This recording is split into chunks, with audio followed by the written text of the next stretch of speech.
Selamat malam teman-teman semua. Kita jumpa lagi dengan Awan di sini di Pajak Smart ya.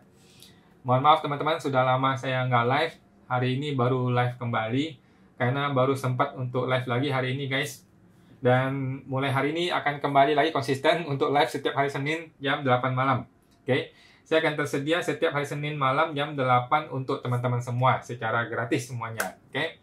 Seperti biasa saya perlu disclaimer dahulu guys bahwa semua yang gua sampaikan di video ini dan di seluruh Pajak Smart ini itu hanyalah pendapat pribadi gua 100% gitu guys ya. Ini bukanlah kajian akademis, tidak dapat dibuktikan kebenarannya dan belum tentu sesuai dengan peraturan perpajakan gitu guys ya.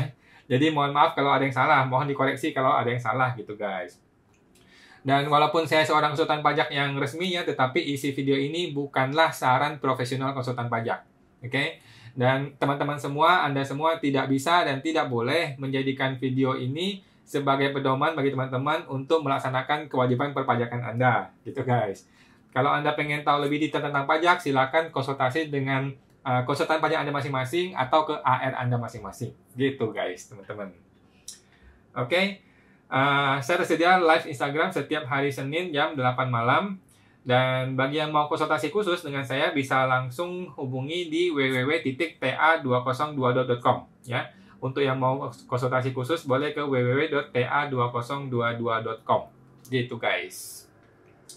Oke, terima kasih. Buat teman-teman yang ada pertanyaan silakan mau ditanyakan tentang pajak ataupun tentang PPS ya, tentang tax amnesty, tentang program PPS yang sedang berjalan sekarang sampai 30 Juni. Kalau mau bertanya silakan langsung ketik di kolom komentar. Selagi belum ada yang berkomentar atau bertanya, saya akan membacakan berita-berita pajak terbaru. Oke, ada yang bertanya, mohon maaf untuk Bapak William. Bapak William WHC. Saya ada mobil pemberian perusahaan berbentuk PT ya. Mobil tersebut dibeli pada tahun 2014 dengan nama PT tersebut dan sampai saat ini masih dilaporkan dalam SPT PT tersebut. Oke. Berarti gimana Pak? Masalahnya di mana? Pak William. Mungkin belum diketik lagi ya. Silakan Pak William diketik lagi pertanyaan berikutnya. Pak Henry Tatan, PPN final gimana kok? PPN final sampai sekarang saya masih belum ketemu nih kok. Belum jelas mengenai PPN final, tetapi rasa-rasanya sih sebentar lagi akan terbit ya. PPN mengenai jasa sudah keluar, mengenai jasa yang jasa 0040 jadi 050 sudah keluar. Mengenai PPN final yang barang kita belum tahu, belum terbit. Tapi rasa-rasanya sebentar lagi akan terbit gitu kok. Semoga membantu ya kok. Bapak atau Ibu Gloria Kezia, Kak, PPS sama pembetulan, pertimbangannya apa untuk PPS atau pembetulan? Pertimbangan pertama adalah apakah Bapak atau Ibu siap diperiksa atau tidak. Kalau kita siap diperiksa, nggak usah ke PPS. Mending ikut pembetulan, itu pasti jauh lebih murah pajaknya. Gitu. Kenapa bisa siap diperiksa atau tidak siap diperiksa? Yang paling jadi masalah biasanya adalah omset. Banyak pedagang punya omset tuh besar, tapi lapornya kecil, sehingga dia tidak siap diperiksa. Artinya kalau dia diperiksa dan ketahuan omsetnya besar, dia kena PPH dan PPN. Nah, inilah yang mau dia selamatkan ketika dia ikut PPS. Gitu. Tetapi kalau orang-orang yang cuma lupa lapor, kesalahan administrasi, kesalahan biasa saja, cuma kesalahan lupa lapor atau angkanya salah, kurang 0 dan sebagainya, tetapi kalaupun dia diperiksa, toh tidak ada temuan pajak yang besar, tidak ada temuan PPN atau PPH yang besar, yang mending dia pembetulan. Nggak usah ke PPS. Gitu. Jadi tergantung dia siap diperiksa apa enggak. Gitu. Yang kedua, setelah dia siap atau periksa atau enggak, lihat dulu pajaknya. Kadang-kadang pembetulan lebih murah, kemungkinan besar, kadang-kadang juga pembetulan lebih mahal. Gitu. Dihitung aja pajaknya, kira-kira mana yang lebih cocok gitu, Bu. Oke. Semoga membantu ya, Pak, Bu. Bapak Fendi Lionel, UMKM masih abu-abu nih kok aturannya. Ini yang bebas pajak 0,5% untuk semua jenis usaha atau bisnis tertentu. Maksud Koko yang 500 juta ya? Untuk yang 500 juta UMKM, yang gratis kan, yang gratis 500 juta itu kan, itu buat semua UMKM. Buat semua UMKM. Tidak dipisah-pisahkan ya. UMKM itu maksudnya UMKM yang pedagang ya, bukan yang jasa ya. Maksudnya UMKM yang pedagang yang sesuai dengan PP 23 tahun 2018. Gitu. Untuk yang di atas, yang di luar dari PP 23 itu nggak bisa. Itu bukan UMKM. Itu udah pedagang yang bisnis jasa nggak bisa masuk. Gitu kok. Semoga membantu ya. Ya, Ibu Francis Sunwu. Kalau harta tabungan yang dilapor lebih besar dari yang sesungguhnya, nggak akan ditanya DJP. Nggak apa-apa sih, Bu. Kalau saya sih bebas. Kalau yang kita laporkan lebih tinggi daripada yang sebenarnya, itu nggak masalah. Nggak masalah. Kalaupun ditanya, ya nggak apa-apa. Tinggal bilang, oh, tabungan saya ada 10, saya lapornya 20. Sebenarnya ini adalah 10-nya itu tabungan, 10 lagi uang tunai. Kan bisa ngomong gitu. Nggak ada masalah. Tidak ada potensi pajak, jadi nggak akan jadi masalah juga. Gitu sih, Bu. Saya mau nggak membantu. Ibu atau Bapak Anwarengano. Saya dapat surat himbauan ikut PPS. Oke, menurut pajak masih ada mobil yang tidak saya laporkan di SPT 2020 karena sudah saya jual. Oh, maksud Bapak sudah dijual gitu ya. Sudah dijual, tetapi DJP masih menganggap itu masih ada mobilnya ya. Nah, ini sudah hal yang biasa terjadi ya. Mungkin Bapak sudah jual mobilnya, tapi mobilnya itu masih belum dibalik nama oleh orang yang punya itu, yang sekarang punya. Itu nggak masalah, Pak. Oke? Nggak ada masalah. Barang yang bukan milik kita, Bapak nggak usah khawatir. Gitu. Nggak usah ikutkan ke PPS mobil itu. Nah, masalahnya adalah uang hasil penjualan mobilnya bagaimana? Nah, mobil ini kan dijual, kan uang masuk. Nah, uang ini sudah dilapor atau belum? Nah, kalau uang sudah dilapor, yang hasil jual mobil ini, maka sudah aman, Pak. Tapi kalau uangnya belum dilapor dan masih ada di Desember 2020, maka uang ini adalah objek PPS kebijakan 2. Gitu, Pak. Semoga membantu ya, Pak. Bapak Alufan, saya mau tanya perihal asuransi jiwa. Dalam himbauan PPS yang saya terima, dicantumkan nilai tanggungan sedangkan saya hanya memasukkan nilai investasi saja, unit link. Apa ada saran dari Ko Awan? Coba cek lagi, Pak. Kayaknya sih agak aneh sekali kalau nilai tanggungan dimasukkan. Harusnya enggak, Pak. Nilai tanggungan itu bukanlah harta, itu belum tentu kejadian ya. Kan nilai tanggungan kalau kita meninggal kan ada tanggungannya. Dan itu bukanlah harta, itu nggak perlu masuk ke data harta gitu, Pak. Itu pendapat saya, Pak. Semoga membantu, Pak. Mungkin dicek lagi, Pak. Mungkin yang dimaksudkan itu nilai premi atau gimana kali ya. Kalau tanggungan sudah pasti bukan objek dari PPS ataupun dari SPT. Gitu, Pak. Semoga membantu ya, Pak. Ibu Mariana, Pak, saya mau tanya, saya baru menikah tahun ini. Saya dan suami masing-masing punya NPWP. Saya UMKM dan suami bekerja sebagai profesional di perusahaan. Nah, lebih baik saya gabung NPWP atau pisah saja. Menurut saya sih, Bu ya, nggak ada gunanya pisah NPWP. Jadi sebaiknya digabung saja. Kalau emang nggak ada pisah harta dan nggak ada keperluan apa-apa, digabung saja, Bu. Karena toh menurut pajak, suami istri itu satu kesatuan. Gitu, Bu. Jadi mending digabung saja. Jadi UMKM-nya menggunakan NPWP suami. Gitu, Bu. Nggak masalah sih. Semoga membantu, Bu Mary. Pak William. Nah, tadi itu ada mobil punya PT dipinjamkan atau dikasih ke Bapak gitu kan. Tapi mobil itu sudah dilapor di PT sebagai miliknya PT. Apa boleh mobil tersebut sekarang saya akui sebagai mobil saya dengan ikut PPS skema 1. Lalu mobil tersebut saya ganti nama menjadi nama saya. Oh, silakan saja, Pak. Silakan saja. Boleh saja diakui. Tetapi antara PT dan Bapak mesti bikin surat perjanjian ya. Mesti bikin surat perjanjian bahwa mobil itu sudah diserahkan kepada Bapak pada tahun 2015 ke bawah. Gitu, Pak. Silakan Bapak akui mobil itu di skema 1 dengan syarat ada dokumen yang mengatakan bahwa itu barang sudah Bapak miliki sejak 2015 ke bawah. Itu satu. Yang kedua, di PT-nya ketika dia memberikan mobil ke Bapak, itu seharusnya dia potong PPh 21.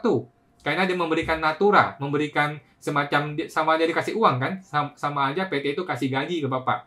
Maka dia harusnya potong PPh 21. Nah, di PT bakal kena nih. Jadi sebaiknya di PT diomongin dulu dengan PT deh. Nanti gimana cara ngaturnya gitu, Pak. Atau sama konsultan pajaknya gitu, Pak.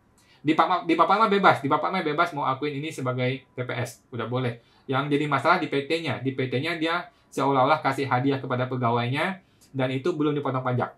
Itu kewajiban PT-nya tuh, Pak. Semoga membantu, Pak William.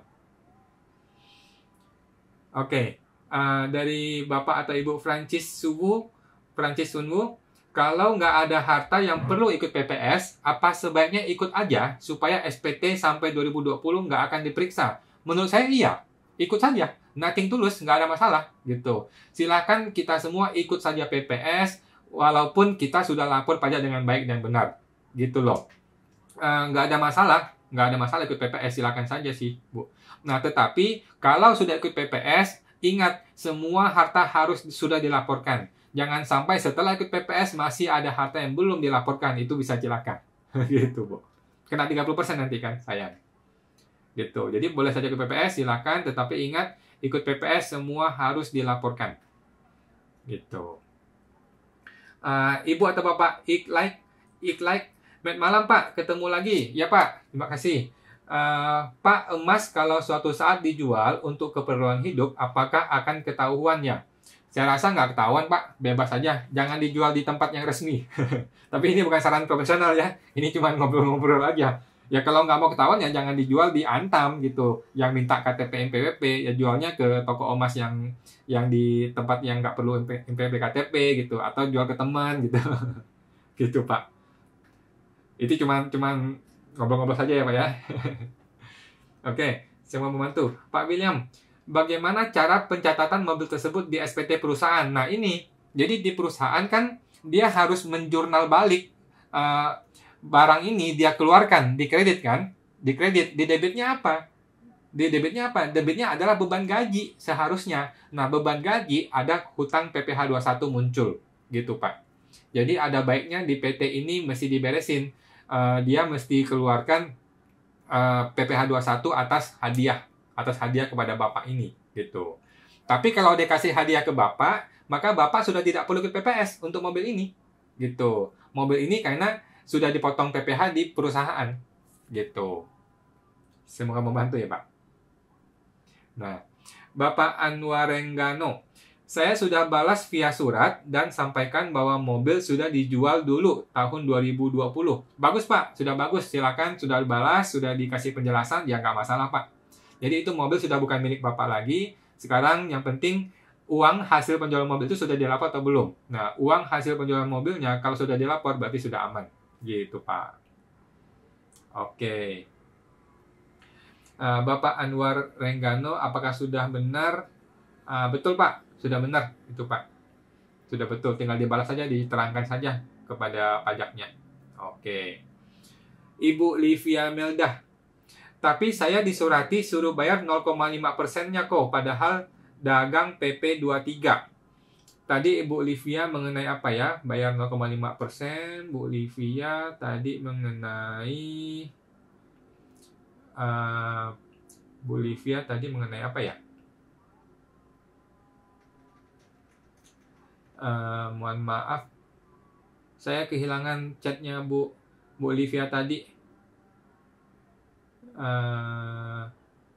Bu Olivia tadi, mohon maaf Bu, nggak ketemu lagi. Oke. Udah kejauhan. Mohon maaf, nggak ketemu lagi. Oke.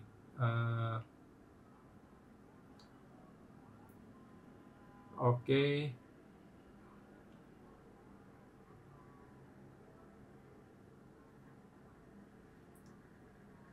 Oke. Waduh. Nggak ketemu lagi chattingnya. Mohon maaf.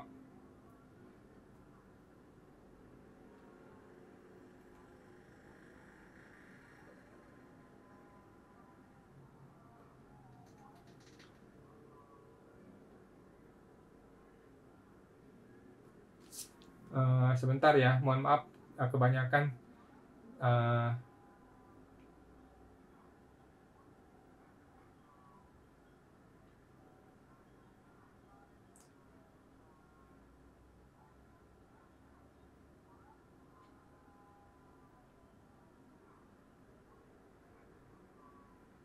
Oke, mohon maaf Bu Olivia, saya kehilangan chatnya. Tadi mengenai apa ya? Mohon maaf Bu. Tolong diketik lagi. Ibu Gloria Kezia, Kalau untuk pembetulan bisa lihat aturannya di mana ya? Ini kebetulan untuk orang pribadi, pegawai sih, bukan pelaku usaha, pekerja bebas. Oke, Ibu Gloria, kalau mau pembetulan, peraturan biasa saja sih Bu, peraturan mengenai undang-undang PPH biasa. Jadi tinggal bikin pembetulan SPT saja tahun 2020 atau 19, 18 gitu, tinggal pembetulan saja. Kalau untuk pegawai sih boleh pembetulan saja Bu, nggak perlu PPS kalau saya bilang sih. Karena kan kalau pegawai kan semua gaji dia sudah dipotong pajak di perusahaan. Gitu Bu. Semoga membantu ya Bu. Bapak Hendrik Tatan, kok cara pecah omset yang legal gimana ya? Pecah omset, jadi kalau ada orang UMKM punya omset anggaplah 6M gitu kan, 6M dia mau pecah nih 3M 3M, ya silakan dipecah ke NPWP yang berbeda, rekening yang berbeda, nanti belinya dipecah, jualnya juga dipecah ya, jangan sampai jualnya dipecah tetapi belinya digabung, nggak boleh. Jadi kalau betul-betul Bapak mau pisahkan jadi dua bisnis, pisahkanlah jadi dua bisnis yang betul-betul independen, terpisah masing-masing gitu Pak. Kok semoga membantu ya kok. Oke. Ibu Susanti Vini, mau ikut PPS tapi belum punya MPP, bagaimana solusinya? Pertama bikin MPP dulu, 1 hari jadi. Setelah bikin MPP, Ibu bikin EVIN, kemudian daftar DJP online, kemudian lapor SPT 2020 dahulu, karena itu syarat PPS ya, lapor dulu SPT 2020, kemudian langsung ikut PPS di menu DJP online-nya, gitu Bu. Bikin MPP, buat EVIN, kemudian daftar DJP online, kemudian bikin SPT 2020, kemudian lapor PPS di DJP online. Gitu, Bu. Semoga membantu ya, Bu Susanti ini. Ibu Livenly. Ibu Livenly, Pak, kalau kondisi rumah statusnya masih PPJB, saat dijual, apakah bisa memberikan notif ke KPP? Bisa saja, Bu. Bisa saja. Orang pajak tuh pinter. Nggak cuman mengandalkan AJB. PPJB pun bisa dia kejar. Justru banyak PPJB itu ketahuan dan PPJB itu kena. Banyak sekali yang kena PPJB. Gitu. Jadi harusnya dari awal sejak kita bayar DP pertama pun kita sudah harus laporkan. Walaupun itu baru PPJB, walaupun dia belum balik nama, walaupun belum AJB. Itu yang benar sih. Itu Bu. Semoga membantu ya. Ibu Livia Melda, kata AR, PMK aturannya belum turun, maka dibayar saja. Tadi mengenai apa Ibu ya? Mohon maaf Bu. Kalau belum turun ya jangan mau bayar dong. Kita tunggu turun dong PMK-nya. Oke. Ibu Livenly, soalnya rumah ini tidak pernah dilaporkan di SPT. Nah, kalau rumah ini belum dilaporkan di SPT, tetapi 2020 ke bawah sudah dibayar DP-nya atau cicilannya, maka itu objek PPS, Bu. Objek PPS. Ibu mesti tentukan, mau ikut PPS, bayarnya mungkin 14%, atas yang sudah di atas DP-nya dan atas pembayarannya, bukan atas total seluruh rumahnya. Nah, tetapi atas nilai harta kurangin hutang. Jadi nilai sudah dibayarkan saja. Kalau nggak mau ke PPS, Ibu boleh pilih pembetulan SPT. Silakan pembetulan SPT. Gitu. Nggak masalah sih. Boleh aja. Tinggal dipilih mana yang lebih menguntungkan dan lebih mau pilih PPS atau mau pilih ke SPT. Gitu. Oke. Dari Pak Alif.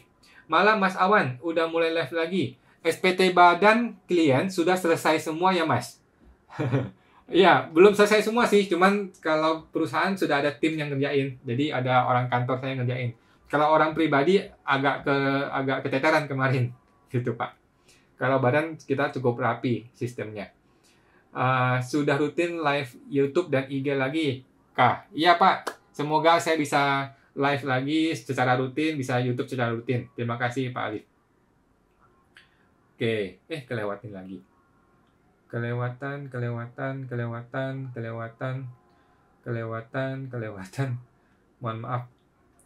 Mohon maaf, kelewatan.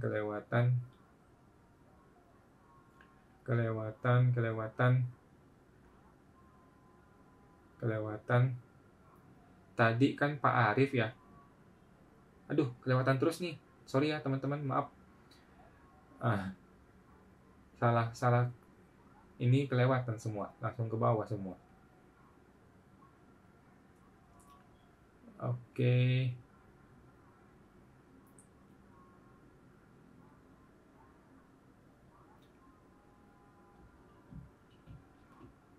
Oke.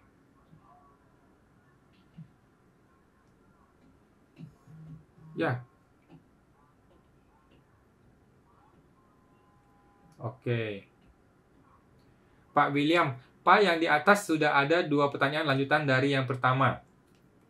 Tadi Pak William kan mengenai yang ini kan, yang mobil kan, yang mobil itu. Jadi mungkin di PT-nya saja dibenerin Pak. Di PT-nya dibenerin, maka di Bapak kayaknya nggak perlu ke PPS lagi untuk mobil ini. Jadi di PT itu diakuin, itu diberikan sebagai hadiah atau PPh 21 sebagai gaji gitu, dipotong PPh 21-nya gitu Pak William. Oke, Pak Anwar, thanks Pak, sama-sama Pak.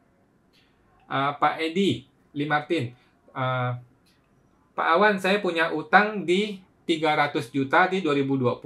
Sisa hutang jadi 100. Gimana Pak laporkan di PPS? Oke, jadi PPS itu laporkan harta Pak. Nah, hutang ini 300 juta, Bapak kan ambil nih uangnya. Menjadi apa di hartanya? Apakah jadi mobil? Apakah jadi rumah? Apakah jadi barang dagang? Nah, barang dagang inilah yang dilaporkan, dikurangin dengan hutang. Gitu Pak. Jadi kalau 300 ini dijadikan sebuah mobil, maka mobil lah yang dilaporkan di PPS. Nah, hutangnya itu berapa yang tersisa di Desember 2020? Nanti dikurangkan, gitu Pak. Dikurangkan netnya itulah yang kena ke PPS, gitu Pak. Bapak, semoga membantu ya Pak. Pak Fendi Lionel, kau mau nanya lagi, apa jika sudah ikut PPS, apa dapat kemungkinan dipanggil oleh KPP untuk kebenaran hartanya? Sangat mungkin kok, sangat mungkin. Oleh karena itu, laporkanlah harta apa adanya sesuai dengan kondisi yang sebenarnya. Jangan disetting-setting, jangan diatur-atur. Kalau bisa, jujurlah terbuka apa adanya kepada pajak. Gitu kok. Jadi, lebih aman kalau kita jujur, kita terbuka, lapor apa adanya, kan kita nggak usah khawatir. Kalau dipanggil pun ya kita senang. Kita tinggal klarifikasi gitu loh. Tapi kalau kita setting-setting, kita atur-atur, kita tahu ini salah, nanti ini kita malah ketakutan sendiri gitu kok. Jadi semoga kita bisa lapor dengan jujur apa adanya gitu ya. Semoga membantu kok. Jadi DJP berhak bebas saja untuk manggil kita kalau dia merasa ada yang perlu diklarifikasi atas data PPS kita. Oke, Bapak Randi TJ, Ko Awan, kalau kita ngajuin SPT 771Y ke KPP, apa ada kemungkinan ditolak nggak ya Pak? Dalam sejarah kasus saya belum pernah SPT-Y itu ditolak. Nah, terus apakah jika kurang bayar di SPT-Y itu perlu nggak dibuat cicilan PPh 25-nya? Kalau memang muncul PPh 25 di situ, perlu, Pak. Biasanya sih SPT-Y nggak usah dibikin PPh 25, ya dibikinnya sederhana saja, Pak. Sederhana saja, nanti dalam 1-2 bulan langsung dilaporkan yang benar, gitu, Pak. Jadi PPh 25-nya nggak usah ngikutin yang Y punya, ngikutin yang benar nanti. Gitu, Pak. Belum pernah ditolak sih, tapi ya mungkin saja ya tolak ya, tapi belum pernah ditolak. Gitu. Semoga membantu ya, Pak. Pak Danang Erlangga, kita tidak lupa tidak lapor harta tabungan, tapi bisa membuktikan bahwa asal hartanya dari gaji yang sudah dipotong pajaknya. Seharusnya aman kan Pak ya? Betul Pak, ini aman, Bapak tidak usah ke PPS, tetapi Bapak perlu pembetulan SPT. Ya, silakan pembetulkan SPT-nya, Bapak masukkan semua harta yang benar, masukkan penghasilan yang benar, dan penghasilannya dengan kenaikan hartanya cocok, maka SPT-nya sudah dianggap wajar, gitu Pak. Jangan khawatir, kalau sudah dari gaji mah sudah aman gitu Pak. Semoga membantu ya Pak. Kemudian Bapak Fats F. Chan 21.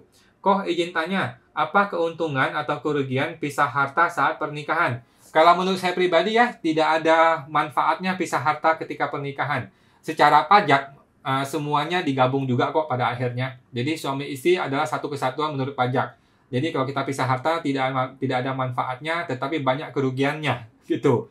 Contohnya ketika suami istri masing-masing kerja akan muncul kurang bayar pajaknya. Terus kalau omset UMKM juga nggak bisa dipisah, tetap digabung dalam rangka untuk 4,8 M maksimalnya gitu. Jadi untuk yang pisah harta itu untuk orang kaya, masing-masing orang kaya nggak mau bersatu hartanya gitu. Jadi dia waktu menikah dia pisah harta. Buat kita mah nggak perlu lah. Gitu Pak. Terima kasih Pak, semoga membantu ya. Ibu Meriana, kalau saya pisah harta dengan suami, itu tetap kena kurang bayar atau ada cara lain supaya tidak kurang bayar kalau masing-masing punya NPWP?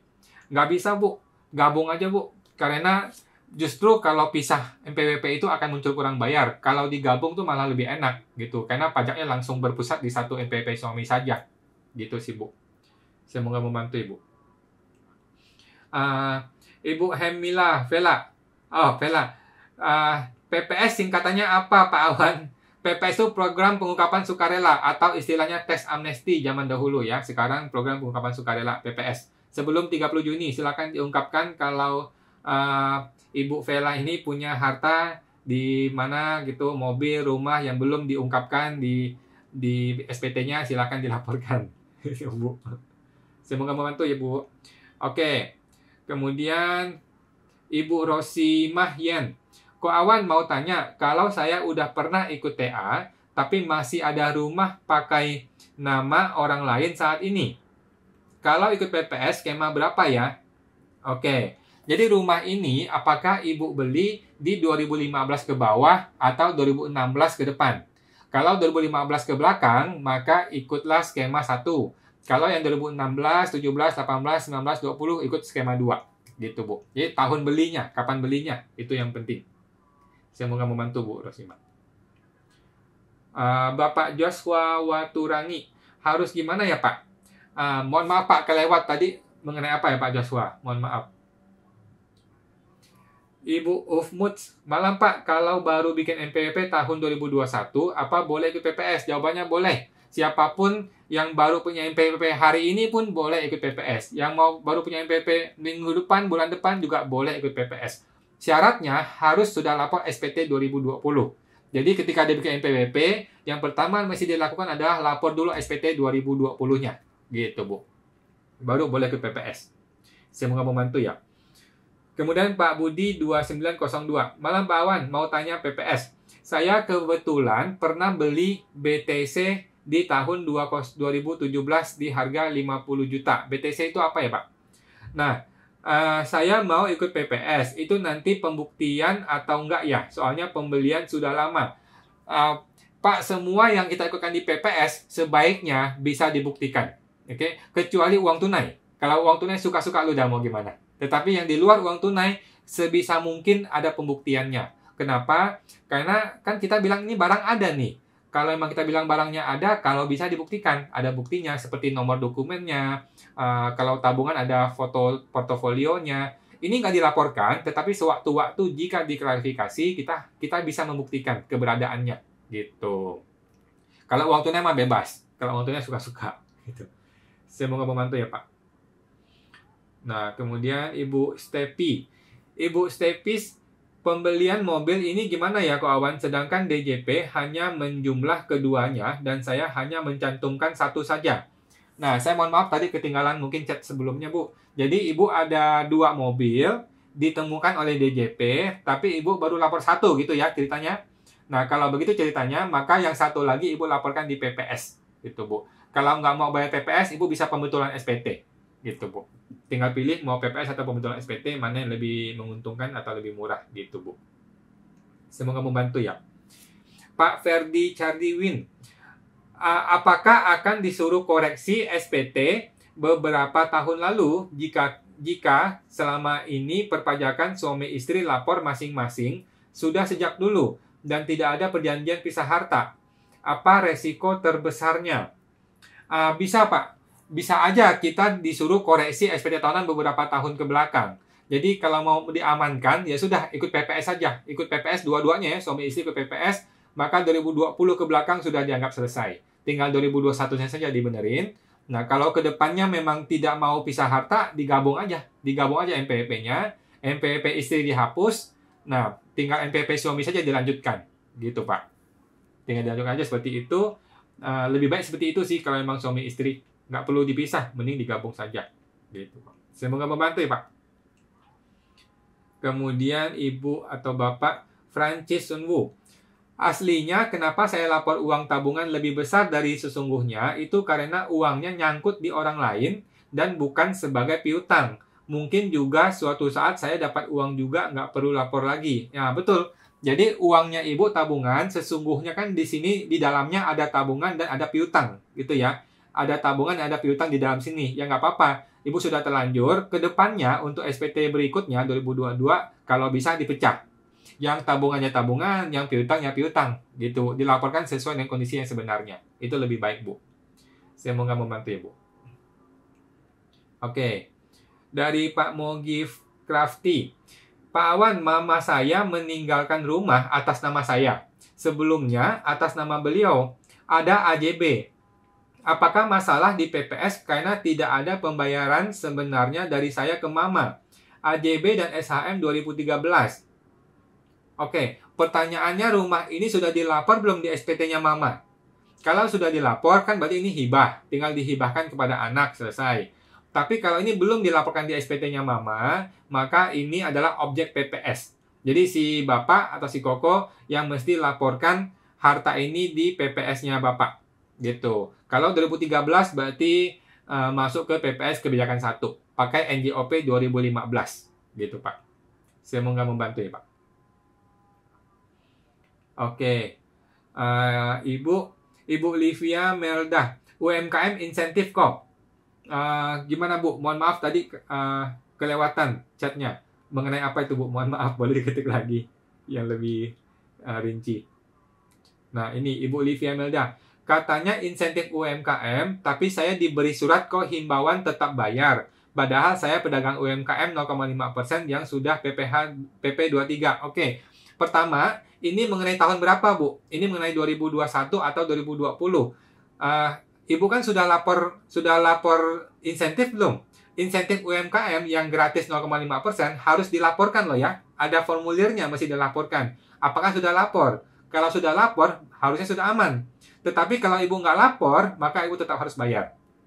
Gitu. Jadi ada laporan di DJP online khusus untuk insentif UMKM. Jadi kita nggak bisa langsung nggak bayar, nggak bisa langsung gitu. Ada formulirnya mesti diisi, omsetnya berapa, NPWP-nya berapa, ada formulir mesti diisi dan dilaporkan. Kalau itu sudah dilaporkan, berarti sudah beres. Gitu. Tetapi kalau itu belum dilaporkan sampai sekarang, maka ibu perlu bayar untuk 2020 dan 2021. Gitu, Bu. Jadi insentif itu berlaku kalau kita melaporkan, ada laporannya, gitu. Kalau nggak lapor berarti harus bayar, gitu. Semoga membantu ya, Bu Livia. Ibu Livia, kata AR PMK belum turun sehingga tetap bayar saja. Ini yang mana nih? Berapa nih, Bu? Kalau tahun 2022 yang 500 juta, yang 0,5%-nya gratis untuk 500 juta, itu sudah dituangkan di undang-undang. Nggak usah nunggu PMK. Di undang-undang sudah dituangkan 500 juta gratis 0,5%-nya. Gitu, Bu. Itu sudah dituangkan di undang-undang. Nggak usah nunggu PMK. PMK hanya mengatur teknis pelaksanaannya. Gitu. Jadi kita nggak usah bayar untuk omset sampai 500 juta. Gitu, Bu Livia. Semoga membantu ya, Bu. Bapak Fendi Lionel. Kawan, ada rumah nenek keluarga yang tidak ada surat ahli warisnya. Oke, ada rumah nenek yang tidak ada surat ahli warisnya. Itu bisa dijadikan harta hibah atau tetap dikenakan tarif normal 30%. Oke, nenek tidak bisa kasih hibah ke cucu ya, Pak.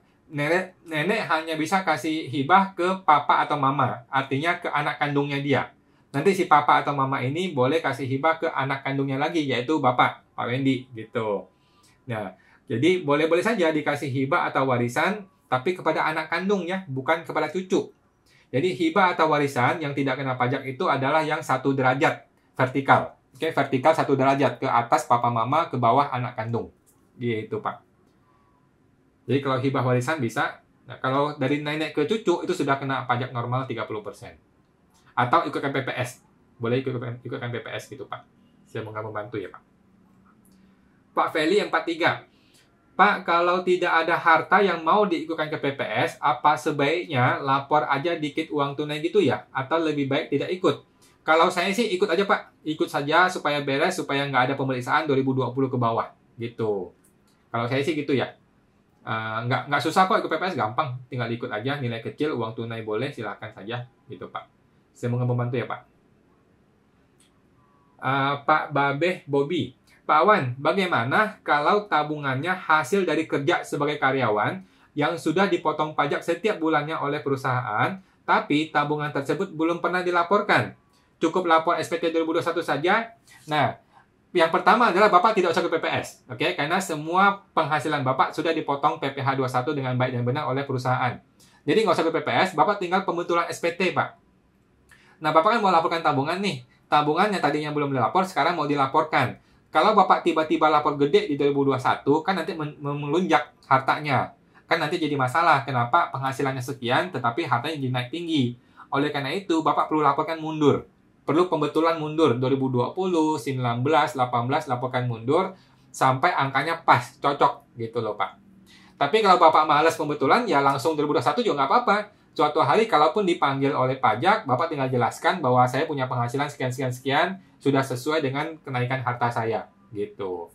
Kalau perlu pembetulan ya tinggal dibetulkan lagi mundur. Tapi intinya tidak ada potensi pajak yang perlu dibayarkan karena semua pajak sudah dipotong oleh perusahaan tempat bekerja. Gitu Pak. Semoga membantu ya Pak.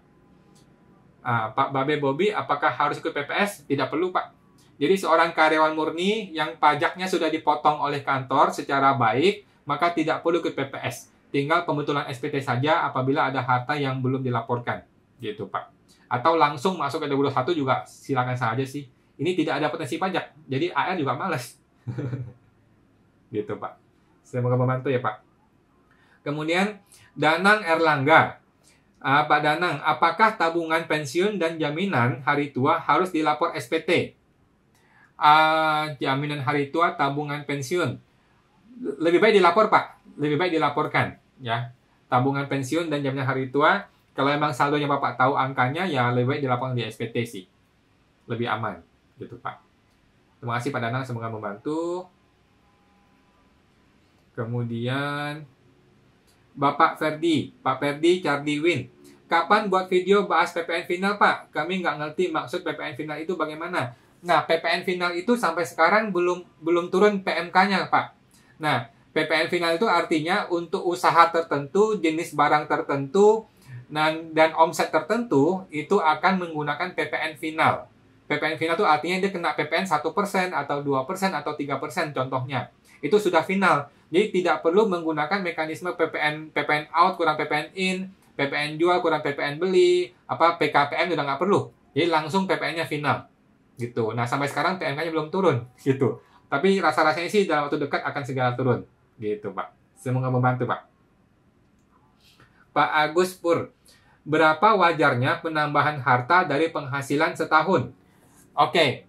Yang pertama adalah kita nggak usah ngitung wajarnya. Kita hitung yang sebenarnya, Pak. Jadi laporkanlah SPT dengan kondisi yang sebenarnya. Oke. Nah, sekarang gimana ngitung kewajaran dari SPT? Contoh, ada orang punya penghasilan 1 miliar contohnya setahun, 1 miliar gitu ya. Dia punya anak 2 contohnya, tinggal di Jakarta. Nah, maka anggaplah biaya hidupnya berapa? Biaya hidupnya kira-kira anggaplah 20 juta sebulan. Kalikan 12 berarti kan 240 juta.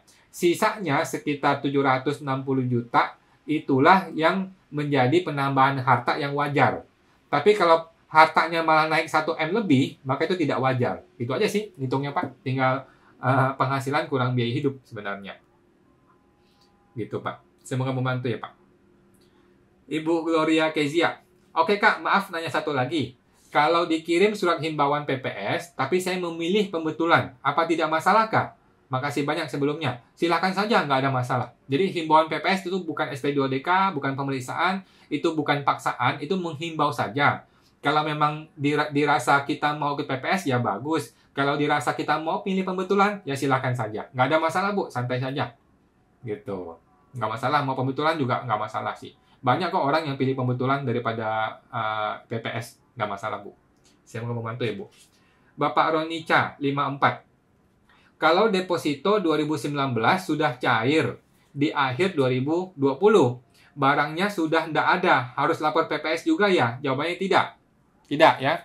Jadi semua harta di undang-undang ya, di undang-undang PPS dikatakan PPS kebijakan 2 adalah harta perolehan 2016 sampai 2020 yang masih ada di Desember 2020. Gitu, Pak. Jadi kalau barang ini sudah tidak ada di Desember 2020, maka tidak usah dilapor lagi. Gitu, Pak. Saya mau membantu ya Pak. Pak Randi TJ. Ko Awan, kan buat UMKM yang pakai PP 23 tahun 2018, buat omset 500 juta pertama kan bebas pajak tuh. Oke. kalau misal udah terlanjur bayar, bisa di PBK nggak ya kok ke masa pajak yang seharusnya bayar? Bisa Pak, silahkan. Jadi anggaplah karena kita tidak paham atau tidak tahu nih bulan Januari sudah bayar gitu kan. Nah, pajak Januari ini tinggal dipindah bukukan, mungkin dibuang aja ke Desember atau November gitu. Karena kan mungkin Desember, November udah pasti bayar gitu. Silakan Pak, boleh dipindah bukukan ke masa pajak yang lain atau ke jenis pajak yang lain atau ke MPP lain juga boleh. Silakan Pak. Semoga membantu Pak Randy. Bapak Ko Sunardi 5736. Ko Awan, saya ada temuan dari OJK tentang leasing mobil dari tahun 2017 dan lunas di 2020. Kendaraannya yang sudah masukin ke SPT. Gimana solusinya? Jadi ada kendaraan sudah dilapor di SPT tahunan. Ada leasing sudah lunas. Oke Pak, maka ini tidak lagi perlu lapor ke PPS karena harta sudah dilaporkan, hutangnya sudah tidak ada. Jadi tidak usah lagi masuk ke PPS. Pak Sunardi, semoga membantu ya, Pak. Oke. Bapak Bits SBY. Kok tanya ya, di SP2DK ada kurang bayar PPH, katanya 10 juta. Tapi imbasnya ada lebih bayar PPH 29, katanya 5 juta. Sebaiknya lebih bayar itu dinetkan atau diikhlaskan ya, kalau nggak mau ribet pemeriksaan LB. Saya masih nggak paham kenapa bisa ada kurang bayar dan ada LB, Pak. Tapi SPT tidak boleh LB. Jadi kalau bisa dibikinlah kurang bayar gitu. Kalau emang bisa diikhlaskan, diikhlaskan. Kalau bisa dinetkan tetapi tetap tidak LB ya bagus gitu. Pokoknya nggak boleh LB aja intinya. Semoga membantu ya Pak Bits SBY. Oke, lanjut. Bapak YY 2812. Kok baru buat MPWP ikut PPS setelah buat Evin online DJP?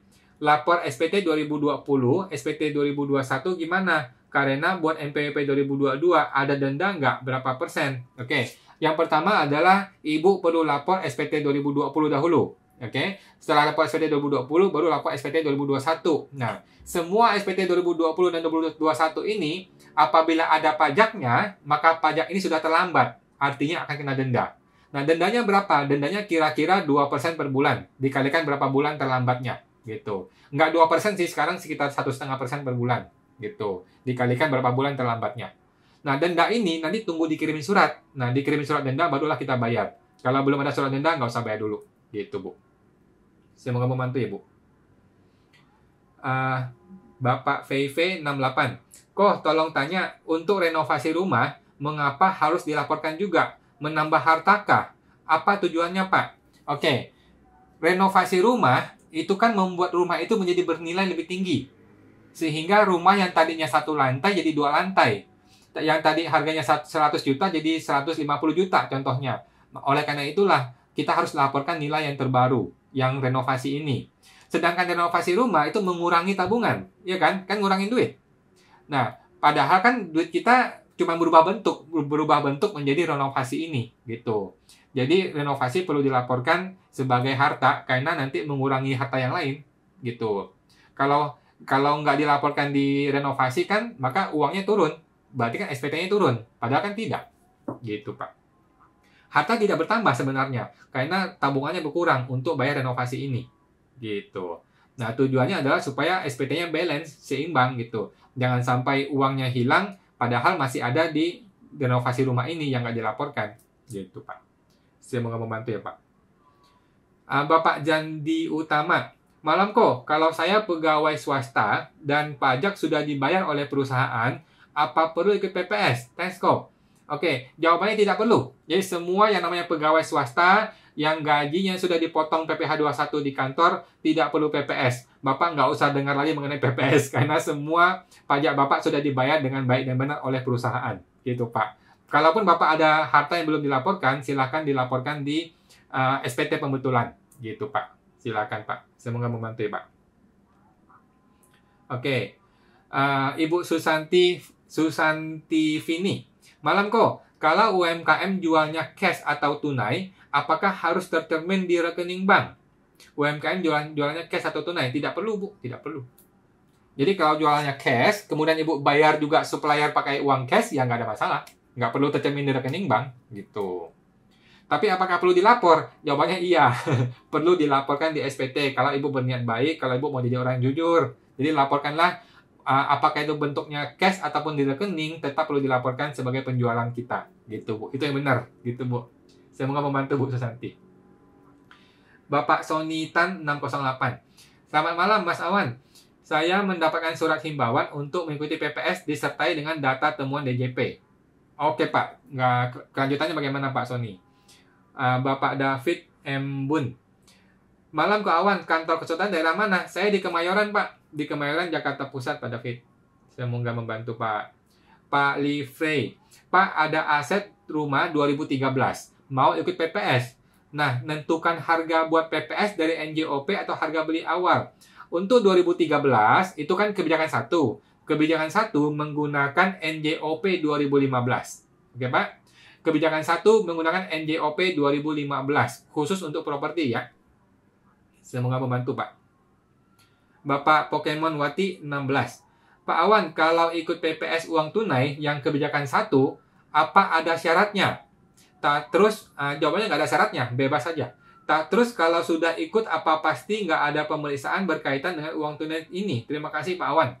Nah, jadi gini, kita masih belum tahu apa yang akan terjadi setelah PPS, ya dong. Nah, tapi kalau uang tunai itu udah pasti bebas. Uang tunai itu tidak bisa dibuktikan ada atau tidak ada, gitu loh. Apalagi 2015 zaman dahulu, gitu, ada atau tidak ada sulit sekali dibuktikan.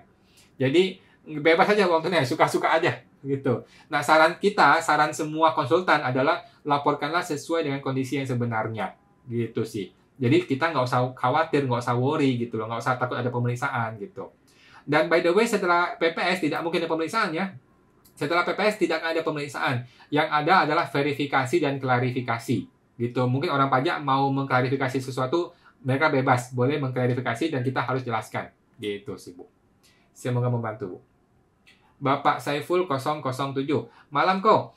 Kalau nama saya sebagai pemegang saham di PT yang belum pernah menyetorkan uang dan tidak saya masukkan ke kolom harta, bagaimana ya kok? Dari kantor pajak pernah klarifikasi hal dimaksud. Nah, Bapak perlu laporkan di SPT nilai hartanya sekian, nilai hutangnya sekian dengan angka yang sama. Maka tidak usah bayar pajak gitu. Perlu lapor harta dan hutang di kolom yang sama, di kolom atas sama kolom bawah dengan angka yang sama gitu, Pak. Kalau ini sehubungan dengan kebijakan 2, 2016 ke 2020, Bapak boleh laporkan ke PPS. Boleh lapor ke PPS, tolak harta dan tolak hutang nilainya sama.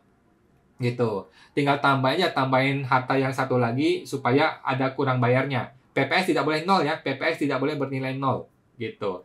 Tapi kalau ini kebijakan 1, ini 2015 ke bawah, maka ini akan beresiko karena hutangnya hanya diakui 50% untuk kebijakan 1 ya. Jadi nggak usah. Jangan sampai masuk kebijakan 1. Gitu, Pak. Semoga membantu, Pak Saiful. Oke, Pak Sonitan 608. Ada surat himbauan dengan data temuan DJP mengenai harta tidak bergerak berupa tanah yang sudah saya laporkan di SPT sejak 2013. Dan dari 2016, saya melakukan pemecahan menjadi tanah kapling. Data inilah yang ditemukan gitu, Pak ya. Nggak masalah, Pak. Jadi pemecahan kapling ini Bapak sudah laporkan kan di SPT kan? Sampai 2020 kan? Cuman DJP-nya itu belum tahu. DJP kira masih tanah yang lama gitu ya. Mungkin seperti itu ya kalau nggak salah ya kayaknya ya. Maka itu aman saja, Pak. Yang penting sudah dilaporkan di SPT 2020. Mungkin dalam bentuk coupling yang baru gitu, Pak ya. Nggak masalah kalau sudah dilapor, Pak Sony. Semoga membantu, Pak. Pak Randi TJ. Ko Awan, kalau misal tahun ini ada teman baru buka CV. Apakah CV tersebut masih boleh pakai PP23 tahun 2018 atau harus pakai normal 22%? Oh, boleh, Pak. CV itu kalau dia pedagang ya, bukan jenis usaha yang jasa. Kalau dia jenis usahanya dagang, maka dia boleh pakai 0,5% selama 4 tahun ke depan ya. 2022, 23, 24, 25 boleh pakai 4 tahun. Gitu, Pak. Setelah 4 tahun baru dia ganti ke 22%. Oke. Tapi ingatnya jenis usahanya harus tercakup yang dimasukin sebagai UMKM di PP23. Tidak semua usaha bisa pakai PP23 ya, Pak. Semoga membantu ya, Pak Randy. Ibu Melisa Lintang. OP kemarin dapat surat himbauan untuk ikut PPS karena nilai saham perusahaan yang belum dilaporkan di SPT. Oke, saham. Oke. Masalahnya nilai saham itu nggak pernah ada setoran hanya tertera di akte saja nilainya.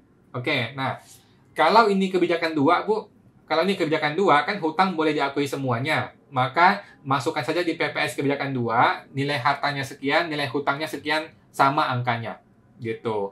Tapi kalau ini kebijakan 1, ini akan berbahaya karena hartanya itu boleh diakui full, tetapi hutang hanya boleh akui 50%. Kalau begitu, sebaiknya ikut pembetulan SPT saja. Nggak usah PPS, Bu. Cukup pembetulan SPT saja. Gitu. Terima kasih, Bu. Melisa, semoga membantu, Bu. Pak Sonitan 608. Yang ditemukan oleh DJP, saya harus bagaimana Ko Awan? Nah, tadi itu yang Pak Sony mengatakan bahwa ada tanah yang sekarang sudah dipecah menjadi coupling, gitu kan? Nah, yang penting tanah coupling ini sudah Bapak laporkan di SPT terbaru. Itu sudah aman, Pak. Nggak ada masalah. Nanti kalau Bapak berniat baik, tinggal Bapak bikin surat, kirim balasan ke DJP bahwa, oh, tanah ini sudah saya laporkan, cuman bentuknya sudah berubah di 2020. Sudah jadi coupling-coupling kecil gitu, Pak. Nggak ada masalah sih. Yang penting sudah dilaporkan. Saya mau membantu, Pak. Ibu Ufmuts, kok kalau sudah beli apartemen dan sudah lunas, tapi masih belum dibangun, apa harus dimasukkan di SPT? Jawabannya iya. Kita harus laporkan ketika uangnya sudah keluar. Jadi, lihatlah cash-nya, lihatlah cash flow-nya, uangnya. Bukan lihat bentuk fisiknya, bukan lihat AJB-nya, bukan lihat dokumennya, bukan. Lihatlah uangnya. Kalau uangnya sudah kita berikan, maka itu harta sudah perlu kita laporkan di SPT kita sebagai apartemen ini. Gitu, Bu. Semoga membantu ya, Bu. Nah, Ibu Ufmut, kalau sudah lapor SPT 2021, baiknya pembetulan atau ikut PPS? Kalau ini harta 2020 ke bawah, maka ini objek PPS dong. Nah, tinggal Ibu tentukan nih, mau ikut PPS kah atau mau pembetulan SPT saja? Tinggal dihitung aja plus minusnya. Kalau ikut PPS pajaknya sekian, 14%. Tapi kalau ikut pembetulan SPT, nanti bayarnya berapa? Tinggal dihitung aja, Bu. Kalau memang menguntungkan pembetulan, ya silakan pembetulan. Tapi kalau merasa nggak mau ribet, maunya bebas dari pemeriksaan, mending ikut PPS. Gitu, Bu. Semoga membantu, Bu. Ibu Mary Yana, kalau kita ikut PPS, SPT 2021, kita ikut pembetulan dengan menyesuaikan data PPS kita, atau bagaimana, Pak? Oke, SPT 2021 tidak berhubungan dengan PPS sama sekali ya. SPT 2021 adalah harta 2020 ditambah penghasilan 2021. Gitu, Bu. Jadi SPT 2021 sama sekali tidak berpengaruh dengan PPS. Semua harta PPS dilaporkan di SPT 2022. Oke, harta PPS dilaporkan di SPT 2022. Jadi di SPT 2021 hanya laporkan harta 2020 ditambah penghasilan 2021 saja. Gitu, Bu. Jadi nggak usah pembetulan SPT 2021 ya. Semoga membantu, Bu. Bapak Ferdi Cardiwin, apakah SPT pribadi selalu harus ada cicilan PPh 25 jika kurang bayarnya hanya sedikit 100.000 misalnya? Nggak perlu, Pak. Nggak perlu.